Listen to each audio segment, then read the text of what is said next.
What's up guys, my name is Ace, and last week I made a full controller settings guide for the Battlefield 6 beta, and in that the primary focus was getting sensitivity values dialed in and trying to get a more snappy, responsive, CoD-like feel to the controller.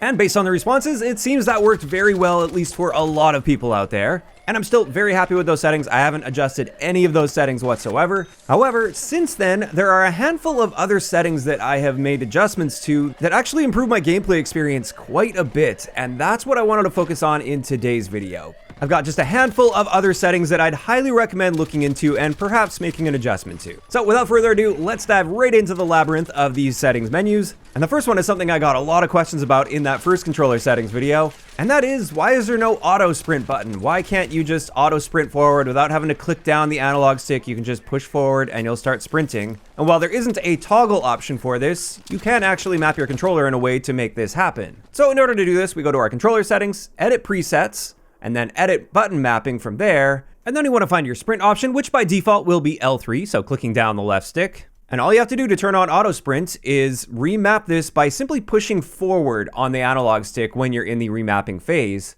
And it will come up and say that it overlaps with walk forward. And that's okay, because if auto sprint is what you want, that's what you're going to get here. However, of course, there is a key downside to this, and that is you can't walk anymore. It's either sprinting or not sprinting as long as you're pushing forward on the stick. Obviously, you can still strafe left and right or move backwards without sprinting. But when it comes to forward movement, it will only be sprint, nothing else. So while it's not a perfect implementation of auto sprint, where you can tune things like the delay before the actual sprint kicks in or how far forward you have to press on the analog stick to activate sprint, for many people, they don't really care about that. They just want to auto sprint all the time, and that's an option for you. Next up, since we're already in the custom button mapping, let's talk a little bit about sniping. And in this game, one of the attachments that was a bit of a mystery just reading the description because it wasn't super clear on how to actually use this is the rangefinder. It turns out with this, it's not something that's just working automatically in the back end. You have to actually manually use this. And the way it works is instead of just being able to zero your scope in 100-meter increments by zooming in and pressing down on the D-pad by default at least, and you'll see your zero distance on the bottom right of your screen.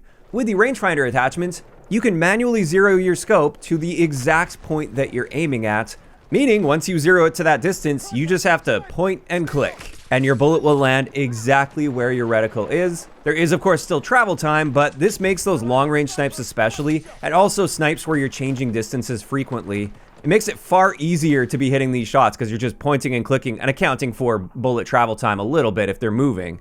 And by default, I don't believe this was even mapped to anything on my controller. And I've seen a lot of people recommend mapping this to the same button you use to hold your breath, so by default, L3 on controller, which is one option because before you take a shot, you're often going to want to hold your breath. However, when playing around with this, I found that I often like holding my breath a little bit before getting on target or while I'm in the process of getting on target. And that means sometimes I'm looking at the sky as I initiate hold breath, and then I'm zeroing my scope out to 1,000+ meters, and then I'm obviously going to be missing that shot. So instead, I've actually opted to set this to my ping button, which I've also mapped over to R1 instead of L1. I've swapped that with a grenade throw. And this means I don't have to worry about making sure that I don't press the hold breath button until I'm already perfectly on target. I can ping the location first, which then sets my zero, and then I can like re-peek or hold my breath any way I want to get that perfectly dialed in shot at that range. And this is just a setting where if you are planning on using the rangefinder, which is a fun attachment to use, I would recommend trying it out at least, then definitely I would recommend remapping this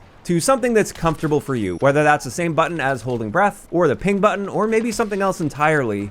Just find a mapping that works for you and make sure you're using this, especially when you're stretching out your ranges a lot. Now to that, let's talk about revives a little bit, and a setting that I unfortunately completely glossed over for the first weekend, but a lot of people pointed this out to me and I wanted to spread the word for anybody that's unfamiliar. With this setting, we go to the gameplay tab, then the hold toggle portion, and then scroll down to request revive. By default, this is set to hold. However, the better option here is toggle. And the reason behind this is if you're in a down state and you request a revive, as you're requesting that, it actually slows your bleed out time significantly. So it gives your squad mates or your team support players a whole lot more time to get to you and get the revive on you. And depending on the mode, potentially save your team a ticket. And by default, with this being set to hold, you're gonna have to hold the button to request that revive the entire time as you're waiting for somebody to come rescue you, which just seems totally pointless when you can set this to toggle. So that way, when you do want to request a revive, you just press the button and then you can just release it and you'll be in that request revive state where it takes you longer to bleed out and gives your teammates more time.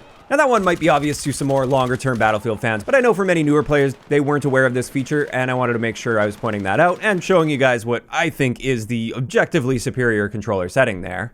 And then one last setting that I wanted to talk about here a little bit that I don't think I mentioned in my first controller setting video is turn your compass on. I am a little bit surprised that the compass isn't on in this game by default, especially because you can hear characters in-game making callouts, and a lot of those callouts are going to be like, there's an enemy north of your position or south of your position, for instance. And I heard that a few times in-game, and then I'm looking all over my screen like, okay, which way's north? I have no idea because there's no compass there by default. So in order to find this, you go into the graphics settings, the advanced HUD settings, and then you want to make sure that you're toggling show compass on. And I'm hoping this is something that will change for launch. I would much rather see the compass somewhere around my mini-map, because it looks like the only option at the moment is to have that compass on at the top of your screen. And it's just one of those tools where I don't use it all that often, but when I get that call out in game, it is really nice to be able to at least reference my compass and understand the context of what that call out actually meant. And there we go. That's pretty much it. Just a small handful of really important settings that I would recommend making some adjustments to.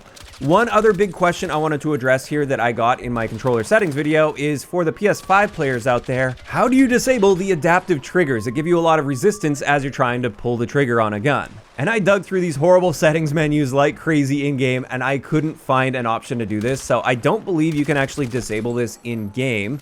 However, you can turn this setting off in the PlayStation itself. If you go to your PlayStation controller settings, you should find the option to turn those adaptive triggers off if that's something that you prefer.